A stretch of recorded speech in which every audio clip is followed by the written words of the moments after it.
Hello there folks, welcome back to the Chap's Guide. My name is Ash and I am your host on this journey through men's style, self-development and personal grooming. Now each and every one of us will take a long and winding road on our journey to Chap Nirvana, and we can only hope that we will have a few adventures along the way.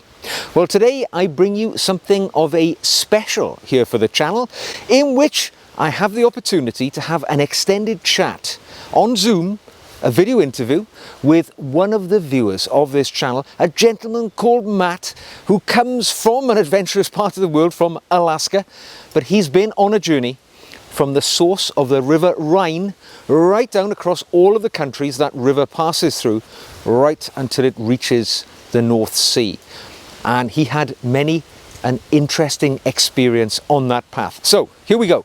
Let me introduce to you Matt, and we'll have that chat about his adventure.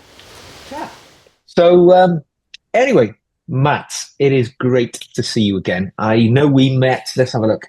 I met you in person on the 29th of February this year, of course, in our London meeting. So you won the competition that particular night, having travelled the furthest to join that meeting. So that was great to see there, because you've come all the way from, well, is it north or south of Anchorage, Alaska? Just north. So I'm 20 miles north of a little town called Eagle River. Nice. I like the sound of that as well. That sounds an adventurous place to live. Is it as nice as it sounds? Oh, it is beautiful. I love it. I love it. Yeah, I've been here 14 years and haven't looked back. Fantastic. So you're used to a rugged lifestyle in Alaska, right? I know you're a pilot as well, aren't you? So you get to see the splendor of these lands from the air as well. Eagle's view, one would say. Yeah. So you have been on an adventure, and it's an interesting sort of journey that you went on, because you traveled the length of the Rhine. When I say this, I nearly say the Nile every time. Right, and I think, well, that's probably next year's trip for you, is it? But you travelled the length of the Rhine on a bicycle. Just 6 weeks or so ago? It wasn't that long ago, was it? It was quite recently. 3 weeks ago I got back, so it was a 3.5 week trip, and I've been back for 3 weeks now. Has your bottom recovered to normal? Actually, after the first few days, it kind of gets used to it. I spent the money on a good Brooks saddle, so that probably helped a lot. I'm pleased to hear that, because I've done a few long bike rides, a few multi-day trips, and it takes a while for the backside to get used to it, doesn't it? It does, yeah. Your trip was a spectacular one, and I've got a few questions I'm going to ask you about it to sort of draw from you a lot of the adventurous parts of your trip. So first thing I want to know is really, what inspired you to take on that challenge? Because that's an unusual, trip. Was there a family association in that part of the world, or was it just something you fancied doing? Just something I fancy doing. So I've always been an avid hiker, but I've been having some knee issues lately, so that's why I've kind of switched over to the biking. And after doing a lot of research of where I kind of wanted to take a big trip, this just kept coming up and up as everybody in all the forums and everything say it's a great trip for your first big cycle trip, because it's after you get out of the Alps, it's mostly flat. So, and in the Alps, it's mostly downhill. There were a few pretty tough uphills in the Alps, but for the most part, you start at 6,700 feet and you end almost at sea level when you get to Lake Constance. So it's quite a bit of downhill. Wow. Yeah. Well, downhill is what I think you probably prefer then. That sounds pretty good. Yeah. I mean, the Alps going uphill doesn't sound so good. No, it doesn't. I was glad to start at 6,700 feet, not go the other way and end at 6,700 feet. But honestly, by the end of the trip, I probably could have done the climb. I know I wouldn't have been able to do it at the beginning of the trip, but by the end of it, I definitely could. My legs were in a completely different shape by the end. But they were. That leads on to the next question, really. So how did you prepare for it? So I've been on a bit of a weight loss and fitness journey for the past year and a half, 2 years. I've been in the gym a lot, and I've lost 60 pounds. And wow. So just kind of working with a fitness coach and adding in extra leg work. And then we had a fairly rainy summer this year, so I didn't get to do as much biking as I would have liked, but I biked every sunny day we had. So just everything I could to get my legs ready for it. So you just put in the miles in, getting ready. Yep. So have you done anything like that before, or was this a brand new endeavor for you? This was the brand new endeavor, basically. It was the first time I've done something of this magnitude. I've done lots of longer hikes, 40, 50 miles in a weekend kind of a deal, but nothing quite this extreme. So No, and I think extreme is the word because I mean it's quite a thing to take on, isn't it? From if you haven't done it before, traveling to another continent, quite some distance from your home base to do something like that, it takes a bit of courage. So hats off to you for that, for sure. well, thank you. So how did you sort of map it out then? Was it something you researched in some depth in advance, a year in advance, month in advance, or was it something a little bit more off cuff? So I've been planning it for about a year now. I bought a guidebook, and I also just did a bunch of research on my own. It's pretty easy to map out because you're just following the river for the most part. But yeah, just the day to day was kind of hit and miss. I didn't plan any stops. It was whenever felt like I was done riding for the day, I would find a hotel in that local area and just explore the town for the evening, and then head Yeah. off the next morning to figure out where I was going to stay that night. All right. So it was really that sort of spontaneous then. So you didn't sort of plan out 50 miles to the next town where the hotel would be booked. You really did just see what came up. Yes. Yeah. Again, that is quite takes a bit of backbone to do that, especially in a foreign country, particularly where people presumably would be speaking a language you're not familiar with. It does throw up a few challenges. Yeah, and I kind of made a little bit of a mistake. I didn't research the language as much. I didn't realize that pretty much every country I went to spoke German, except for France and Netherlands. And I heard that people in France don't speak much English unless you're in a big city like Paris. So I learned a little bit of getting by French, and I was only in France for 2 days. So the other 25 days I was in German speaking countries. So I probably could have done that a little better and learned some conversational German instead of French, but it is what it is. Well, I made it through.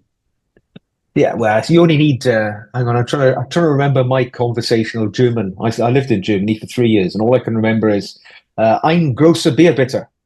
So one large beer, please. That's about it. But then that got me through 3 years. So it must have worked There you out all go. right. Yeah. So tell me, on your adventure then, I know it's hard to, I was going to ask you, were there any surprises along the way that things happened where you ended up, going somewhere you didn't expect? But if you weren't entirely sort of planning everything out, I guess there's less chance of being surprised. Well, there were only two real surprises. The second day I was crossing into Austria, and there was road construction on the bridge I had to use to cross the Rhine, and they had the traffic down to one lane, so I was kind of pushed off to the side where the tram track was, and crossing back over the tram track, I took a bit of a spill and hit my knee pretty hard. Oh, So I didn't think much of it at the time. It was sore, but I was able to keep riding to the hotel that I had booked a mile or so away. And I get there, stay the night. I wake up the next day and my knee's hurting, but doesn't feel terrible. So I ended up doing an 80-kilometer day that day. And that required 2.5 days of recovery before I could get back on the bike again. So, oh God. yeah. You done well. You done well to do that extra 80K on a damaged knee then. Yeah. Yeah. So I took, actually, I guess I did that day and then I did another, I think it was a 40-kilometer day the next day to get to the next place I wanted to stop. So I ended up doing 120K on an injured knee. And then I'm going to butcher all the names of the places I say, I'm sure, but I stayed 2 days in Eglingsaw in Switzerland, I believe it's called. They said, I'm going to murder all these names, especially if we start talking about names when I get to the Netherlands. Oh, That don't place. worry. We're in the same boat there. Oh, that's great. So, on the subject of your kit, then, how did you manage it? Did you fly over and rent kit? I take it over here, or how did you do that? Nope, I brought everything with me. So Really? I'm in a fairly unique situation. I'm an aircraft mechanic for FedEx, so I can Uh, fly 20 airplanes for free. and I don't have to do check bag or anything. I bring all my stuff with me to the airplane. I load it on the airplane myself, so I don't have to worry about it getting damaged.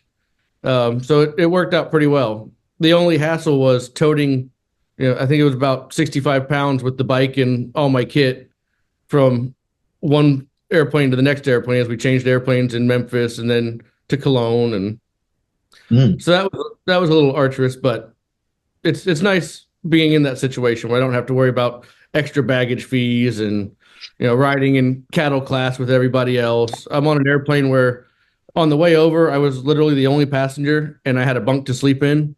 Wow. So yeah.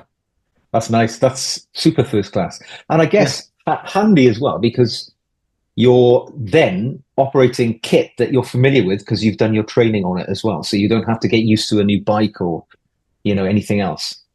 Yes, and renting it all over there would have been enormously expensive. If Mm. I brought all my bags and everything with me, I could have gotten away with $100 a day for a bike. And so that's $2,600 for the trip just because I was gone 26 days. Mm. So that was also I thought about renting it over there because it would have made the traveling a lot easier.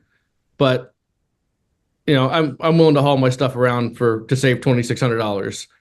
Yeah, I think anybody would agree there. That's a lot of beer money. Yeah, it is. So, yeah, we've got you over there. So take me through what a typical day would look like for somebody on this, multi 3 week trip. What was it like? What time did he get up? What did you do? That type of thing. So I would get up probably around 6:30 or 7. My original plan had been to camp the whole way, but I didn't realize that the campgrounds over there, basically most of them close October 1st. The season's over, so I only ended up camping one night, which means I had an extra 12 pounds of camping gear that I really didn't need to bring with me. But I will say the one night I camped was the most fun night I had of the whole trip. But Oh, we can talk about that later. But yeah, so I'd get up around 6:30 or 7. Most of the hotels I was at included breakfast, so go to breakfast around 8. Try to be packed up and back on the bike by 10 to 11. And then most of my days were 6 to 8 hours on the bike and about a total of about 10 hours of travel time. So, right. yep. You So put leaving, working hard. yeah, yeah, leaving roughly around 10 a.m. and probably finding a hotel around 6 or 7 p.m. Yeah. No, so you weren't having an easy holiday at all there, were you? No, it wasn't. It wasn't easy, but that was kind of the point of it to challenge myself, see if I could do it. And No. I only actually rode probably 90% of the trip because with the fall and having to take extra days off for my knee, and then in Maine's, I ended up getting sick and had to take a few days off to recover from that.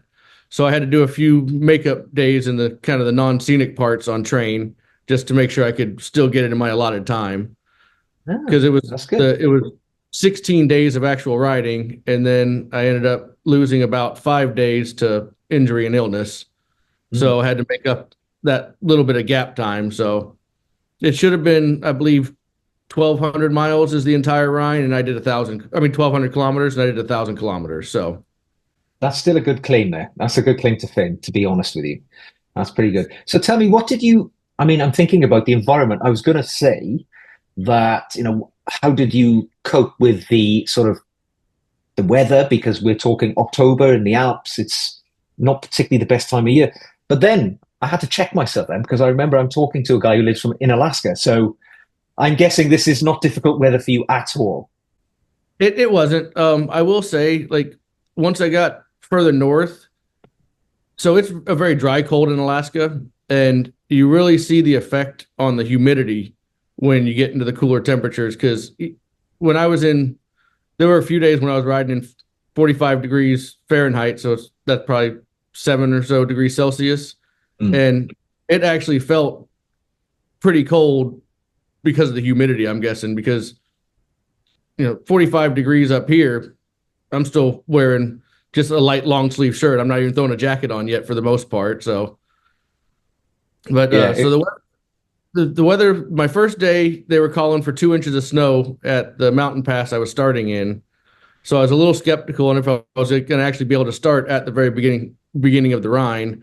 But I got up there and it was just snow flurries.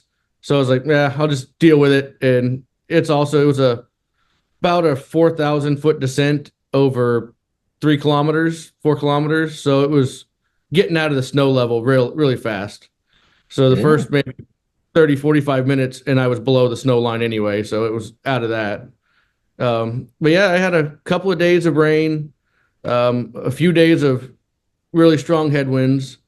So with the fully loaded bike, it's probably around 65 pounds for the fully loaded bike with all my gear and everything. And I was averaging about 17 to 18 kilometers an hour on a normal Yeah. day.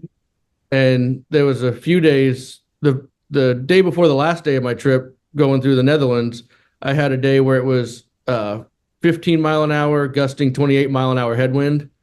And I actually had to deviate off the river because I ended up going up to Ultrich instead of the other town I was planning for. I believe it's called Schuhan. And because the wind was just so bad, it was every ounce of strength I had in me to get 12 kilometers an hour. Wow. And by turning to Ultrich, it was able to at least break it down into a side wind instead of a direct headwind. So that made it a little more manageable. And I made it there, stayed the night there, then continued on for the last day of the trip to Hook of Holland. Yeah. That's quite you went through the mill a bit with the weather, but as you say, it wasn't horrendous. So tell me, were there any standout moments for you that you will take to your grave as your sort of, particular memories of that event? So the biggest standout was my it was my third night, I believe it was. It was the one night that I camped. And it was in Mamern, Switzerland, right on Lake Constance. And I pull into this campground, the only campground I found the whole way. Well, there were a few other ones I saw that were open, but it was only like a 30K into the day or something. It's like, well, I'm not going to stop here, so I'm just going to keep going. But this was the only one that was at a good stopping point for me. So I stopped, I went in, and the registration is also their little beer shack. So I went in, I registered for a campsite, I set up a tent, and there was a lot of, I guess, full-time RVers or travelers, as they might call them over there, that live in the park full time. And there was two of them next to me, and they kind of said hello as they walked to the beer shack while I was setting up. And then I went back to the shack to charge all my electronics because I had a GPS for the bike, I had my phone. Um, and I'm sitting there by myself, just having a beer and letting my stuff charge. And this older guy comes up to me that can barely speak English and starts talking to me. And we're trying to have a conversation.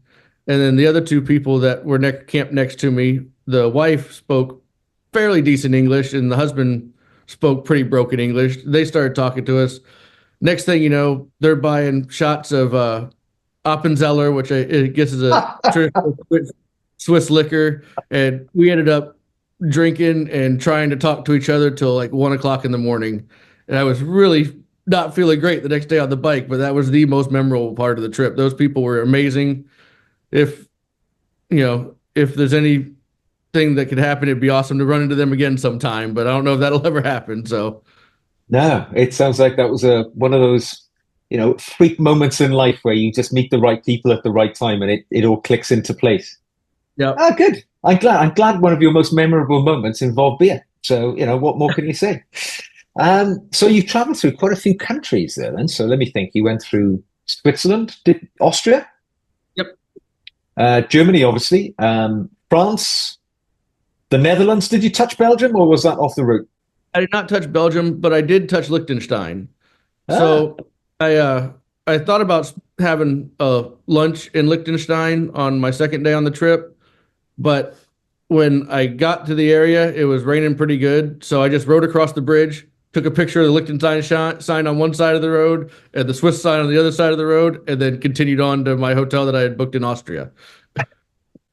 sounds like you're quite a trip. So you must have interacted with quite a few locals along the Oh way. yeah.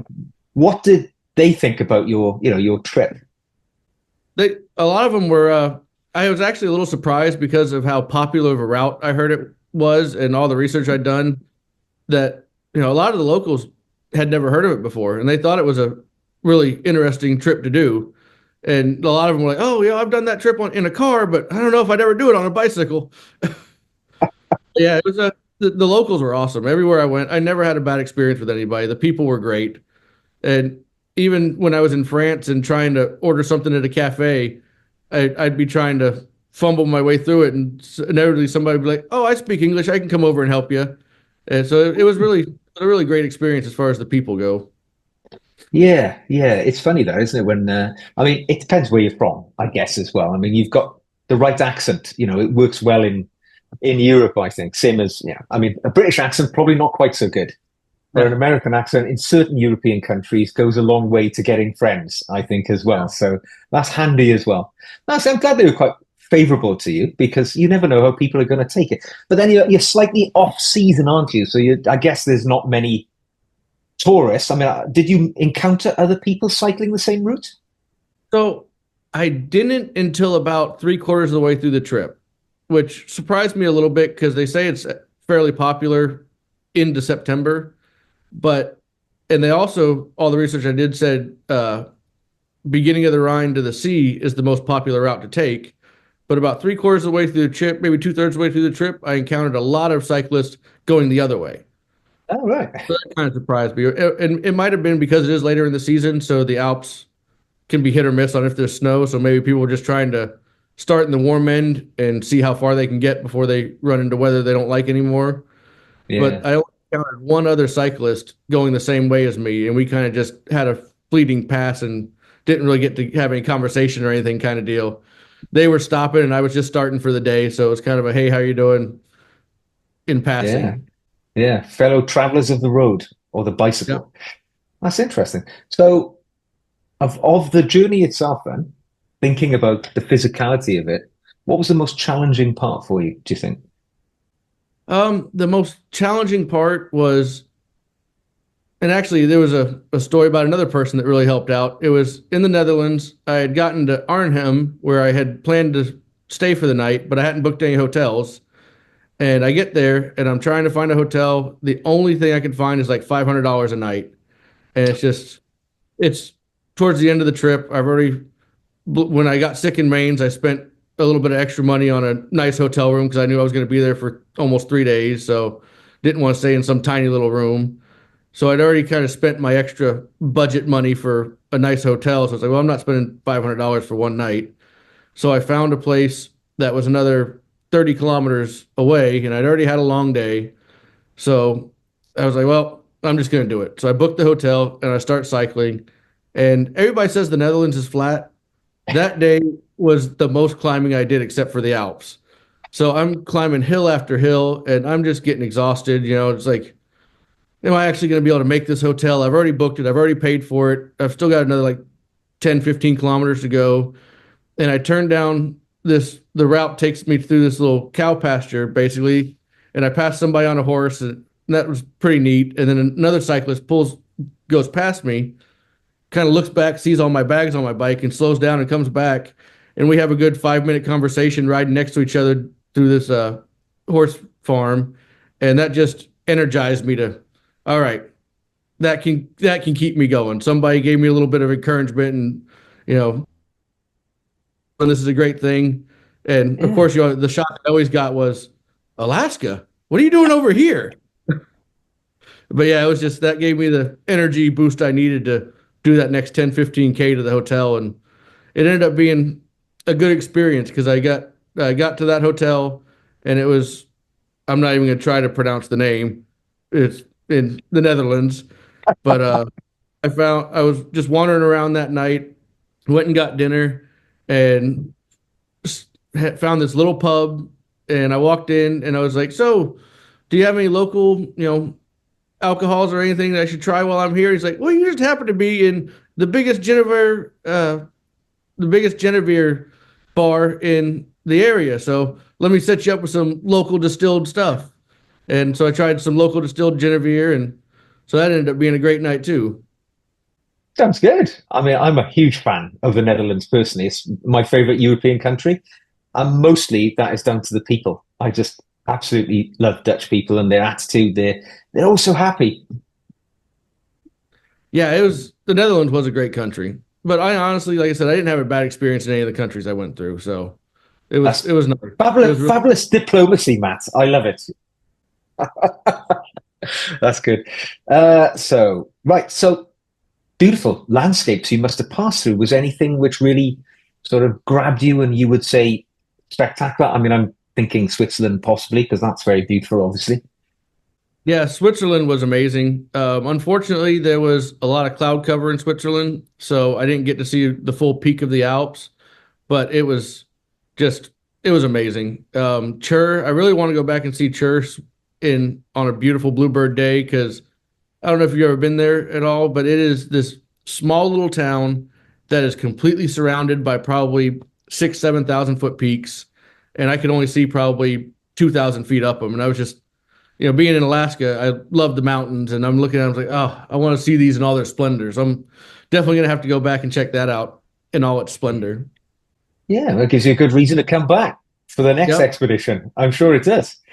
Um, so the Rhine then. So you saw, I mean, I've driven over the Rhine and alongside the Rhine many times. It's a much bigger river than most people think, isn't it? Those huge It is. sort of commercial transporter craft that they have on there, and even the sort of liners, the river liners that they have. Must have felt quite a bond to that river by the end of that journey. Especially since when I started, I could walk across it in 3 steps Oh, because I started where it comes out of the mountains. Like literally, it was just little more than a trickle the first time I saw it. And by the end, I'm seeing these massive ships that probably take, at least 30, 40 feet of water to go through. And it's yeah. just that, yeah, it was an interesting bond to have at the end of it. It seemed like a traveling companion at that point. I bet it was. You would never think of the Rhine in the same way ever again, for sure. Yeah. Yeah. So, what kept you motivated on the down points then? Because this is an interesting psychological thing. Because, like you said, when you get a bit under the weather, you're going to have injuries. You're going to be physically unwell, whether it's a stomach bug or whatever it may be. But you undoubtedly, I mean, I've done some cycling trips abroad myself, and there comes a point where you've just about had a tootful of it all. So what pushed you on those darker days, the wet, crappy days where you're not feeling great? Just honestly, the worst days were towards the end, and that's what kept me going was you've already done 700 kilometers.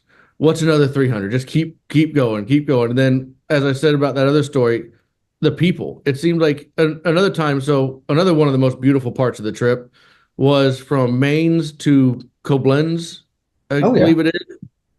It's just through the most amazing gorge, and there's uh, castles on every peak. It seems like every time I look one direction, there's Newcastle. Oh, Newcastle over there, and I was that was my longest day. I did 104 kilometers that day, and about 3/4 of the way through it, it still wasn't the end of the gorge, and I was kind of starting to think, oh, that was somewhere where I was starting to see a couple of campgrounds that were still open. I was like, oh, maybe I'll grab a campground.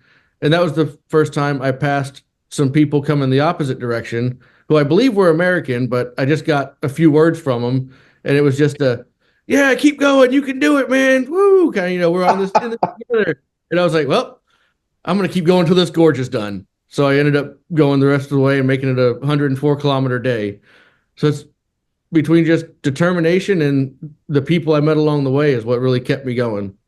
yeah, it's interesting. And if the people are shouting "whoop whoop, keep going," they were definitely American, all right? Because you don't find Germans doing Yeah. that.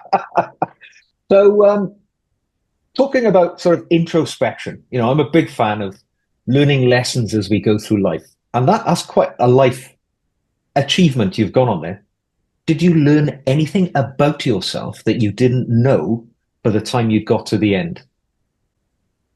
I did. I really learned what I can push myself physically and mentally to do because there was a lot of mental involved in it. When you're by yourself the whole time, you end up talking to the cows as you pass them and but but yeah, no, I do a lot of solo traveling, so I've found that when I'm solo traveling, I feel like I'm less in my own head than I am at home. So that's why I love traveling is just I can get out of myself and my mind stops thinking and I can just, I can be one with the event that I'm doing or, the Yeah, experience that I'm having. So I can. that's that's my big thing I love about traveling, and you kind of learn something new about yourself every time you go, whether it's, what you can push your body and your mind through, or, what you can do when everything seems wrong and you can end up pulling yourself out of it just somehow by turning the right corner and finding something that you didn't know you were looking for, or it's kind of hard to describe sometimes, but I just love being out there and just living for the moment, basically. Well, I can understand it. I mean, I'm envious in the extreme of the trip that you've made. I mean, I've never done anything like that in Europe. I mean, I've lived in Europe for years, over the years, different countries when I was in the military, and I kind of just went with the flow. But what you've done was something really quite productive for your personal development, by the sound of it, because it's taken you on, or you've exposed yourself to things which I think most of us will never knowingly do so, because traveling solo for a start. I mean, I've done that once or twice, and like you say, you unlock different tiers of yourself, don't you? When it's different You being do. on your own. Maybe you're at home, maybe quite often on your own, but when you're traveling somewhere else, different environment, different stimulus, which is you've got to push through. You've got to develop more courage and confidence to take things on. And I think, yeah, that's a very interesting way of, seeing how it took you on that journey. So if you had to do it again, is there anything you would have done differently? This is maybe useful for folks who are now thinking about following in your footsteps. You've inspired them.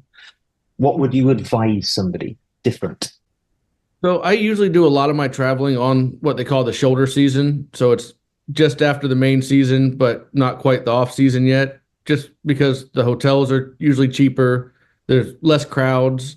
I like to be more of a traveler than a tourist. So I don't like to be lumped in with a bunch of tourists, doing what everybody does, following the map exactly. So one of the big things I would say on this trip is this is one I kind of wish I would have done during a little bit more into the peak season, because I would have had more um, people to interact with on a daily basis. Whereas, we're all doing the same trip. We might not be riding together, but we kind of see each other at the same towns from time to time. Because I've had that before on trips where I've done traveling like this, where you meet somebody, you hang out for a day or two, and then you go on, and next thing you know, you're in another city somewhere, and you meet them again. It's like, oh, one of my best friends I met 3 days ago. Let's hang out again. And I didn't really get that camaraderie on this trip, but so that's one thing, and another is just do it. Just Mm. do it. That was kind of mine. I hemmed and hawed, and I was like, I kind of did the planning on and off, and like I said, I was planning it for about a year, and then I just requested the time off, and when it started coming, I was like, oh, am I really going to do this? And one day I was just like, nope, you're going to do it. Take your bike apart today, put it in the bag, and let it sit there until it's the day you didn't need to leave. So I took my bike apart, packed it up, and it sat in the garage for a week before it was the day I needed to go, and we left. That's fantastic. I love that. I love the fact that you just took it on. So you've got to, I've got to ask you the question: where's the next expedition going to take you? So I'm thinking maybe a bike trip to Japan next year. Ooh, Yeah. interesting. So I've never been anywhere in Asia yet. So, and I hear the biking infrastructure in Japan is amazing, almost as good as the Netherlands, if not on par with the Netherlands. So that's kind of what I'm thinking maybe I'll do next year, but nothing solidified yet. So Yeah, that sounds like a good one. I went on a mountain biking expedition in Thailand, in the northern parts of Thailand, in Chiang Mai, which was probably about 18 years ago. And that was quite doable, to be honest. You would think it was mostly in rainforests and the like, yeah, and you would think, oh, I don't really fancy that. But actually, it was part of a multi-holiday. So there was trekking in the rainforest, mountain biking for like 5 days, and canoeing down the River Kwai. And the mountain biking bit I was least looking forward to. So I thought the infrastructure wasn't great, but actually it turned out to be particularly good. So I would, yeah, Europe, Asia, some of these sort of countries you wouldn't automatically think would be good for that sort of thing. They held some interesting adventures, to be honest. We had some good times. Very cheap as well. It was not expensive at all, that part of the world, which I'm guessing Japan is going to be, towards the top end of cost, isn't it? But you'll definitely get an experience there Yeah, and I've heard so many good things about Asia. So one of the things that kind of inspired me to take on this bike trip is I have a friend. He was an old coworker, and he is now retired. And he is for the past 3 years, 2.5, 3 years, he has been living on a bike in Asia. And Wow. every now, actually, I hope he's doing all right. I haven't heard from him in probably 6 or 8 months. But every now and then, I'll get a phone call from some random number because you got to get the new SIM card everywhere you go, kind of deal. And it'll be from him, and he'll be like, "Hey, I'm in this country now," and he's just been biking Asia for 2.5 years, and he loves it. Wow. Now that is an adventure. Yeah.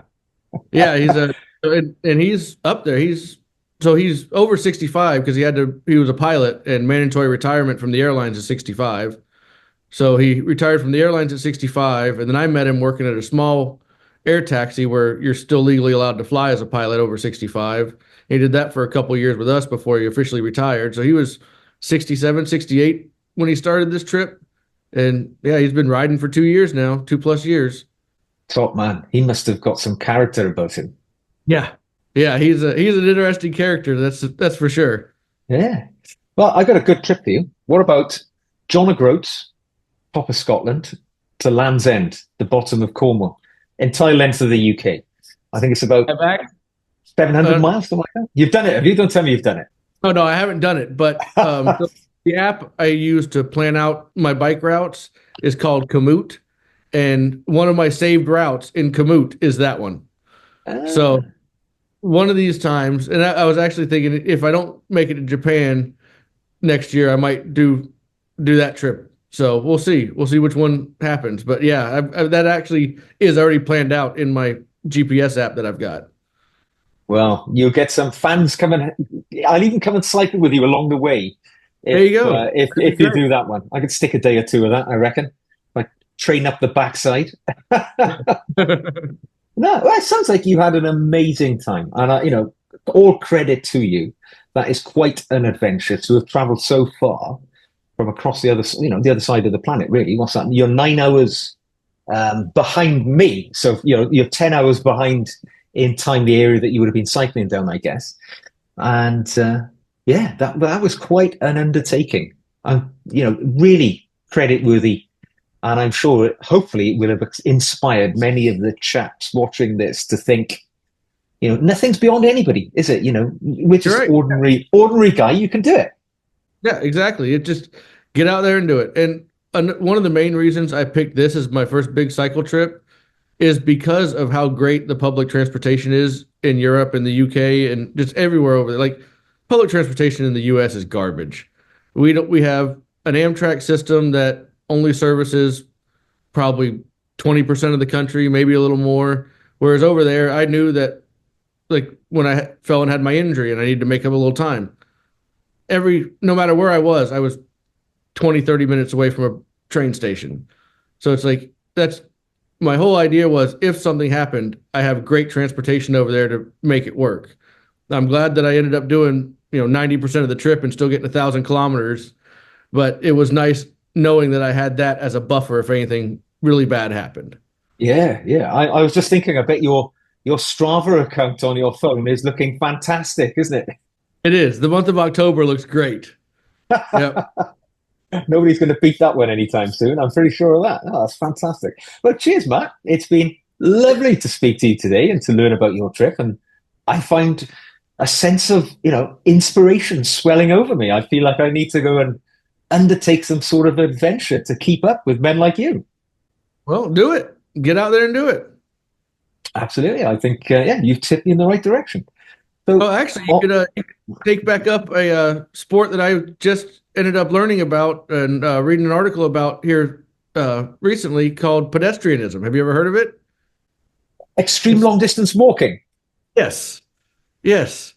People doing 15,000 or 1,500 miles in 1,000 hours is, I think, one of the records that they set. My God. That's pretty crazy.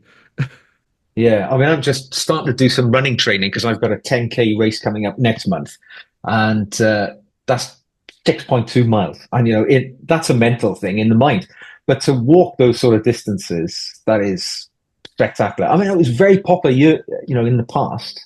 Yeah, it was 16 to 1800s, I think, was when it was a big deal. So Yeah. 16 to 1700s, yeah. And I've done a few. Talking about the Netherlands, actually, there's an annual 4-day marching event there called the Nijmegen Marches, which isn't too far. It goes through Arnhem, where you would have been. And that was 25 miles a day for 4 days.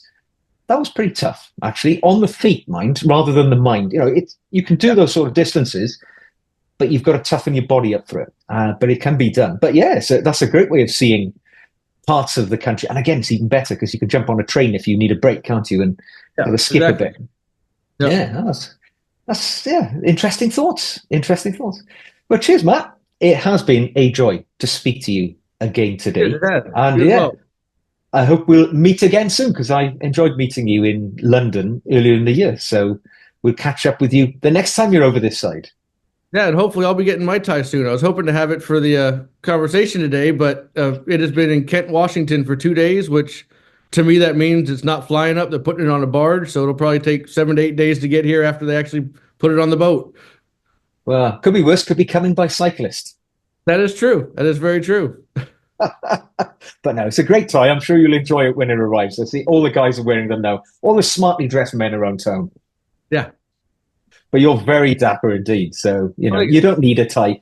It's the man inside that counts. The tie is just decoration. That is true. That is very true. And you are definitely a chap with that sort of expedition, which you successfully ticked off. I mean, that is truly impressive. So there we go. I will say goodbye to our viewers now. And I'm going to keep talking to you, but we'll say goodbye to the guys. And I'll catch up with you all very soon. So there we go, folks. That was my chat with Matt. I think you'll all agree with me that was an amazing adventure. It was inspirational, motivational, enriching for the soul, and entertaining to listen to his journey across the various countries in Europe. And I think you'll agree, he did something that very few of us would have the courage to do. So a great deal of credit to him for that. Now, I hope you've enjoyed this video. If you have, like it, subscribe to it, send me a question, send me a comment, do it in the comment section, drop me an email. I'd love to hear from you. If you'd like to support the channel, now allow me to keep making content like this, you can either buy me a coffee or for a very small monthly fee, you can become a patron and you'll get additional videos and much deeper contact with me in so doing.